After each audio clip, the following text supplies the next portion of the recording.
The sea was a sheet of hammered silver, so calm it seemed solid. For Ilara, it was the perfect escape. The drone of the city, the constant ping of notifications, the weight of expectations, all of it was miles away, dissolved in the salt air that filled her lungs. Her small, white dinghy, the Wanderlust, bobbed gently in the vast, silent expanse. She cast her line, the plop of the lure the only significant sound for miles. This was peace. This was solitude. Or so she thought. The first sign was a subtle one. The boat listed, just a fraction, as if someone had gently leaned against the port side. Ilara glanced over, expecting to see a curious seal or a large fish brushing the hull. There was nothing.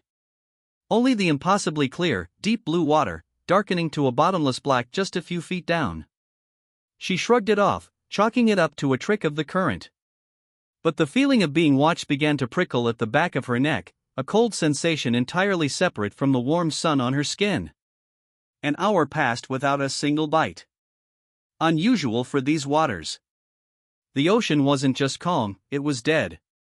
No gulls cried, no fish broke the surface. The silence was no longer peaceful, it was heavy, oppressive, like a held breath.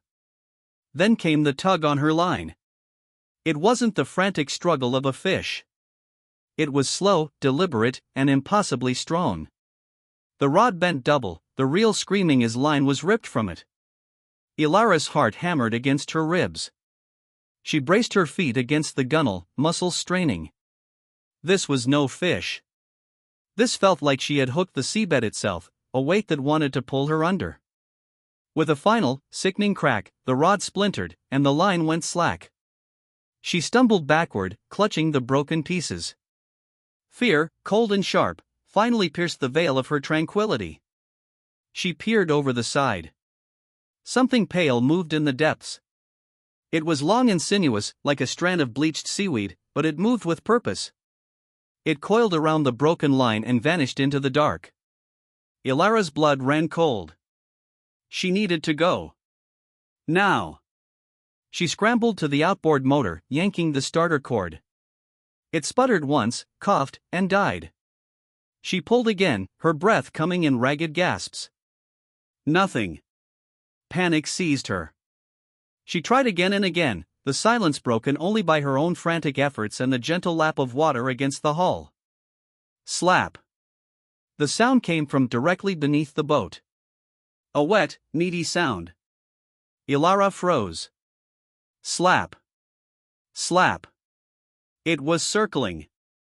She could see a faint, phosphorescent glow beginning to emanate from the deep, illuminating a shape. It was massive. Not a shark, not a squid. It was a tangle of those pale, rope-like limbs, surrounding a central, darker mass she couldn't make out. One of the limbs, slick and white, slowly broke the surface a few yards away. It was covered in what looked like suckers, but within each was a dark, unblinking eye. A choked scream caught in Ilara's throat. This wasn't an animal. This was something ancient, something wrong. She abandoned the motor, grabbing the oars and fitting them into the oarlocks. She rowed with a strength born of pure terror, her back to the bow, facing the stern so she could see where she was going and what was following. For a few agonizing minutes, she made progress, the dinghy cutting through the still water. Her arms burned, but she didn't dare stop. She allowed herself a glance over her shoulder to check her course. The shoreline was a distant, hazy line. It felt 1,000,000 miles away. When she turned back, it was in the boat with her. A single, dripping limb was draped over the stern, the eyes in its suckers all fixed on her. It was probing, exploring the boat. It slid over the cooler, the broken fishing rod, leaving a trail of glistening, foul-smelling slime. Ilara scrambled backward, pressing herself against the bow, as far away as she could get. There was nowhere to run. The limb retreated as silently as it had come, slipping back into the water. The silence returned, more terrifying than ever. Had it left? Was it done with her? She stayed frozen for what felt like an eternity, staring at the empty stern. Maybe it was just curious. Maybe it was gone. Slowly, shakily, she forced herself to move. She had to try the motor again.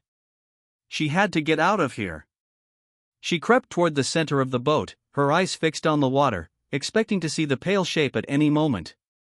The water behind the boat was still. Empty. A wave of relief, so potent it made her dizzy, washed over her. It was over. She had survived.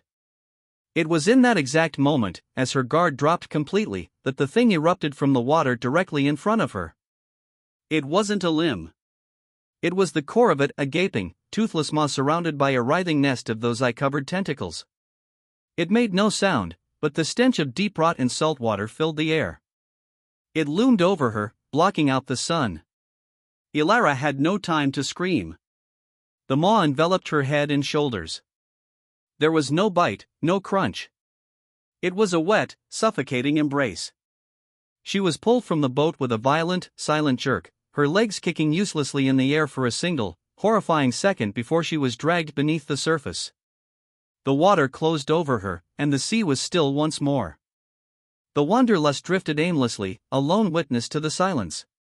The peaceful ocean had given up its secret. The water was still, and once again, she was completely alone.